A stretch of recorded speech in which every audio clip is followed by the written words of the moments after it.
torpedo. Let me rephrase that. A stink bomb has just been dropped in Brian Kohberger's quadruple murder trial. 3 unknown DNA contributors found under the nails of Maddie Mogan. Problem: we can't tell who contributed them. To Chris McDonough joining me, he and I have been to the scene many, many times. This is near Here's jurisdiction, former homicide detective with over 300 homicide investigations to his credit. I found him on YouTube at The Interview Room, but he is also director of Cold Case Foundation. Chris, what about this? This marks the first time that we are learning there is additional DNA at the scene. And I believe the defense is all, wah, wah. They want this suppressed. There is a reason they want it suppressed, because this DNA hurts them. We're all, okay, we're like the 3 blind guys, and we're touching the elephant. You say, what are you feeling? One describes the tail. One describes the foot. One describes the trunk. We're in the dark here, but this is what I know, McDonough.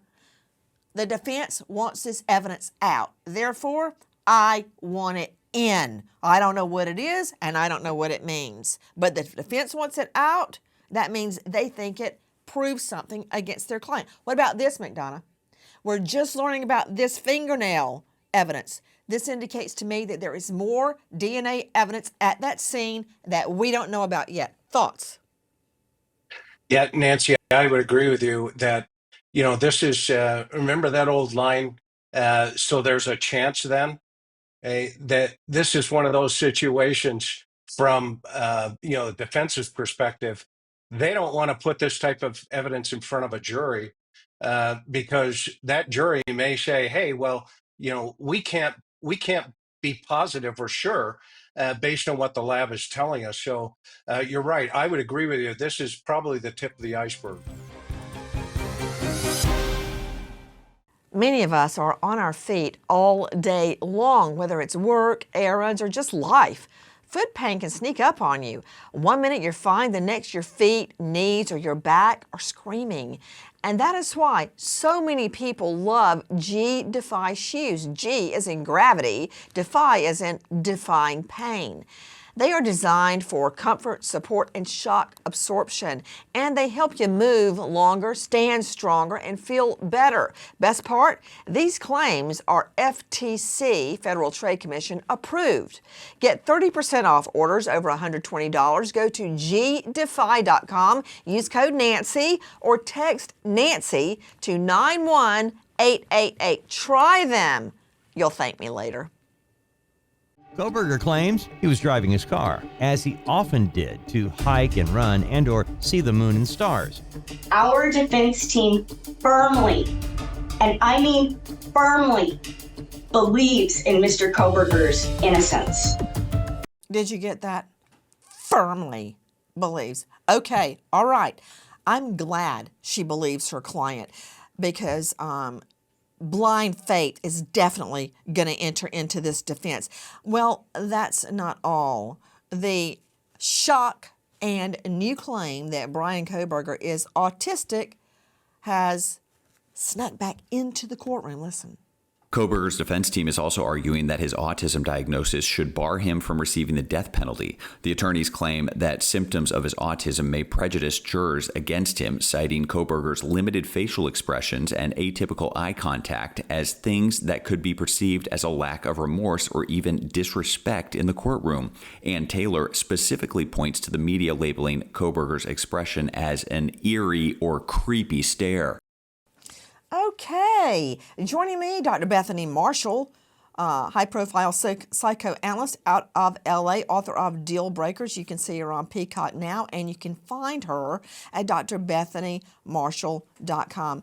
Dr. Bethany, he's never been diagnosed as autistic, even though he has had extensive testing in the past for his, white snow syndrome he suffered when he was a teen, Yes. where I guess you either see or hear something like TV static. That's it. He had extensive testing then. He wrote about how it made him feel, that he felt no remorse, he had no conscience, nothing bothered him. How about he's not autistic? How about he actually is creepy? Nancy, this is just the right amount of wrong, meaning that the defense attorneys are noticing that he has lacks empathy for the victims, which is a common symptom of predators and serial murderers. And because of that, they're going to have to explain that away. Like, the jury is going to notice that he's sitting there at the table with dead eyes, and they're going to see the dead eyes, and they're going to say, like, what does this mean? So now the defense is like, oh, it's autism, because when you're autistic, you notoriously do not track with the feelings and emotions of others.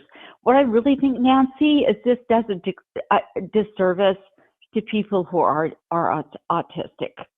Okay, Philip Dubé joining me, LA County Attorney.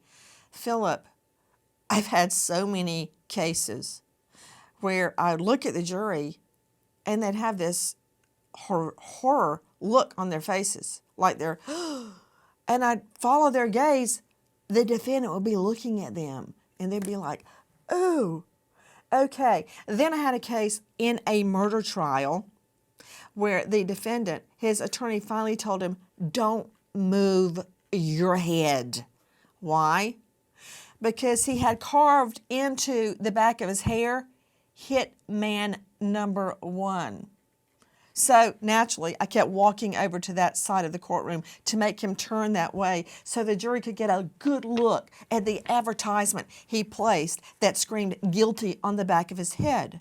So here we've got the defense attorney, Ann Taylor, concerned that if the jury even looks at Kohberger, they'll think he's, quote, creepy. Why is that? It's because of the outward symptoms, if you will, how the people who are on the ASD spectrum present. And I can understand the concern. Unless you educate the jury ahead of time so that they understand the symptomatology associated with ASD, it's very possible that they can interpret it as evidence of guilt. When you have creepy eyes, when you have the shark eyes, when you have that gaze, that stare, it makes it look like you're empty and vapid inside and purely homicidal. They Well, what need if a you are? tutorial. You can Have be you both, considered that? frankly. I mean, the guy's made it You to can be nearly both. 30 years old, and he's never once been diagnosed as autistic until Ann Taylor diagnosed him, his defense lawyer. Eye on the ball. Thoughts? Eye on the ball. Yeah, eye on the Yeah. ball. A The true verdict. agenda. That's what I'm looking for, No, a true no, verdict. the And he agenda looks is to creepy spare his because he life. is creepy. I understand that. Then you need to rewrite the DSM, amend it and edit it so that autism spectrum disorder no longer qualifies as an intellectual Put him up. incapacity. And unless and until you do Oh, that, wait. he qualifies under Atkins for an exemption from the death penalty. That's the end game. Philip Dubé, does the DSM, wait a minute, are you a psychologist or a psychiatrist? I thought you were a Not trial lawyer. yet. I am both. I mean, that's what defense You're lawyers a are. We're social psychologist and a workers, we're psychiatrist? life coaches, we're social workers, life coaches, we're pseudo-intellectual psychologists, neuropsychologists, we're all of it. We're trained how to detect the problems so we can get the appropriate experts commissioned to evaluate the client. So I take that as no, you're not a psychologist or a psychiatrist. But in the DSM, does it allow your defense attorney to diagnose you as being under the spectrum? Does it? That's a yes, no. No, of course. No, of course not. So you get okay. a doctor, and they did. They got a neuropsychologist appointed who did extensive testing and came back with this result. It's not as if they just yanked it out of the firmament and said our client is autistic or has Asperger's syndrome or some other intellectual disability. It's all documented by the experts. Please join us on our mission to find missing people, especially children, to solve unsolved homicides. If you're on the go, catch us on your favorite podcast app where you can get all of our content where we, in our own way, seek justice. News came in that the police are responding to a call of someone found unconscious before additional bodies. Kohberger allegedly entered a home with 6 occupants and a dog, only armed with a small knife. Hermania Rodriguez joining us, Chief U.S. Reporter, Daily Mail. Did I understand this correctly? The defense attorney, Ann Taylor, wants the DNA evidence suppressed so the jury never finds out that Maddie Mogen had DNA under her fingernails from 3 people. They want that. They want the death penalty off the table because they now have diagnosed, almost 30 years old, the PhD student, the TA, teaching assistant, him, the guy that made incredible, great grades and has held down jobs, him. They want the DNA evidence excluded. They want him declared autistic and the death penalty off the table. And now they want any mention of, quote, bushy eyebrows disallowed in court. Yeah, Nancy, the defense team seems to really be trying to control what a potential jury is going to hear in this case. Some may say they're just continuing to try to delay this trial that's scheduled for August. I also wanted to note they apparently have also diagnosed him with an eating disorder and obsessive compulsive disorder. And as you said, they want the judge to bar any witnesses or the prosecution from using the terms psychopath, sociopath, and bushy eyebrows, which is really unbelievable because, as we have discussed here, the surviving witness's description of the suspect has been fundamental in the prosecution's case against Kohberger. And of course, usually in cases like this, a witness can describe what they saw. So this really is a long shot for the defense to try to tell witnesses that they cannot say bushy eyebrows, especially when it comes to the testimony of that surviving witness that's going to be fundamental for the prosecution's case.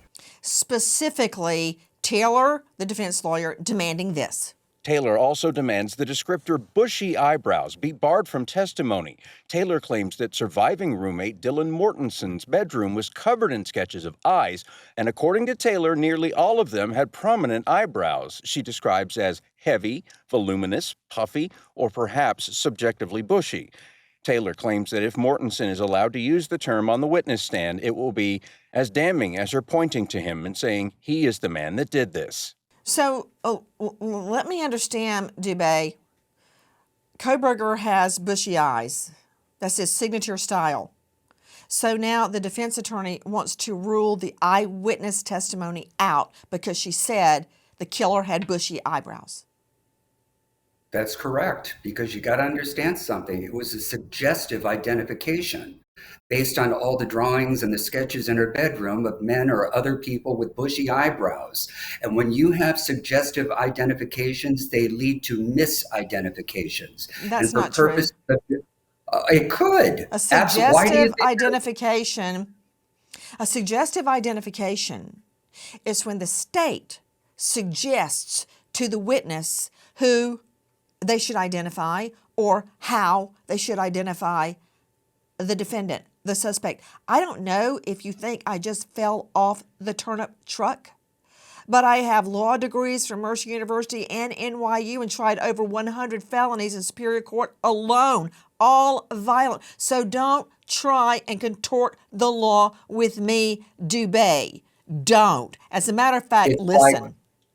Taylor once again argues that Dylan Mortenson's entire statement with the description of the suspect should be excluded. Taylor reveals that Mortenson told police she frequently experienced lucid dreams where she was being kidnapped or chased and was not sure if she was conscious or dreaming when she encountered the suspect.